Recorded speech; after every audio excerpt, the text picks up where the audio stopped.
Coming up on 1 year in Prachuap Khiri Khan. It's been amazing. I love this kind of sleepy, quiet little, I call it a fishing village. I'm close to a busy road this morning, so it may not seem like it, but trust me, it's very quiet here. I love it, but yet I'm planning on leaving. I'm moving already, 1 year in. And I asked myself, what the hell are you doing? And then after sitting with that for a while, I realized I'm nomadic, even in Thailand. Thailand is not going to be able to cure me of my nomadic ways. And, initially I beat myself up over that, thinking, man, you could at least stay still for a couple of years, maybe 3 years, but I can't. I got a restless soul. And in a later video coming out in the next couple days, I'll tell you all the things that I have loved about Prachuap Khiri Khan, especially the beautiful, beautiful nature and the Tale, the ocean. But I'll also share with you my next stop. Honestly, at this point, it seems to me like I'll probably be in a province year by year. I think that's the most that I got. Commitment problem, it's true, but I think that's the most I can do, and it seems the most comfortable and natural to me.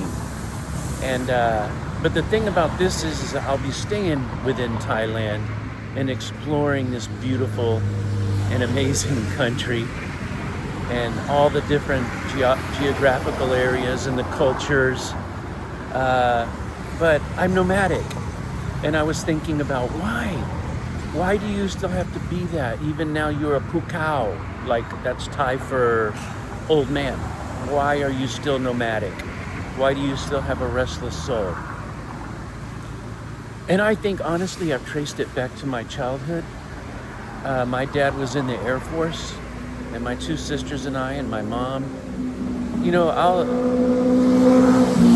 I'm gonna double check with my sisters, but I think we went to 8 different schools, and I spent most of my time in California as a kid, but also in Florida, and we even had tours over in Saudi Arabia.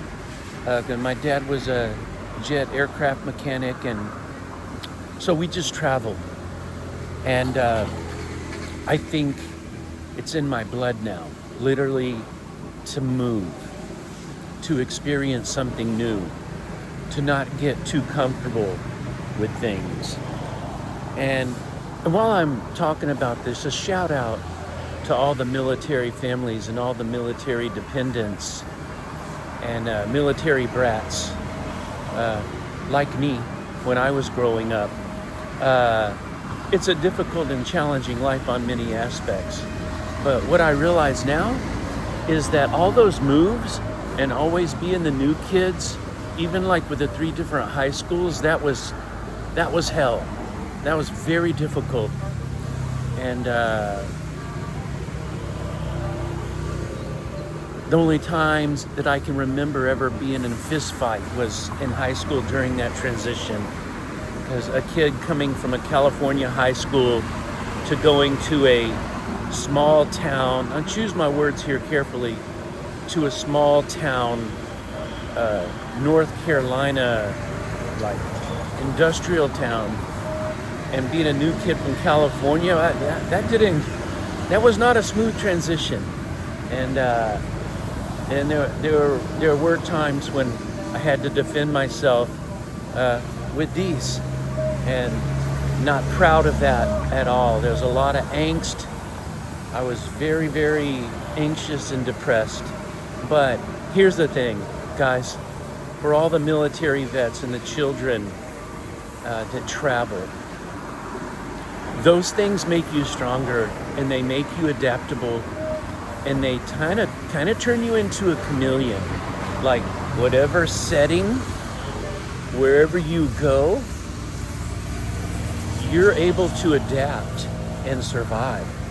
And you're meeting all these different people, you're placed in all these different circumstances.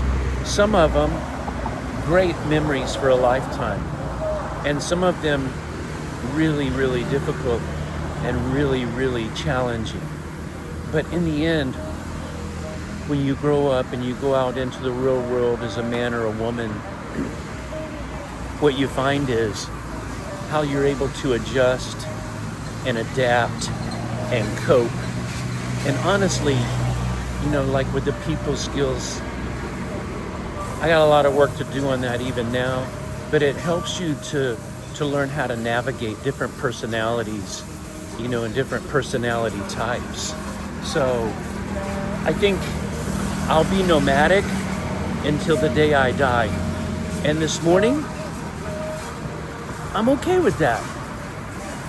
It's nice to be in a place where you surrender and you accept who you've been basically all your life, and you don't try to fight everything or justify everything or rationalize everything. So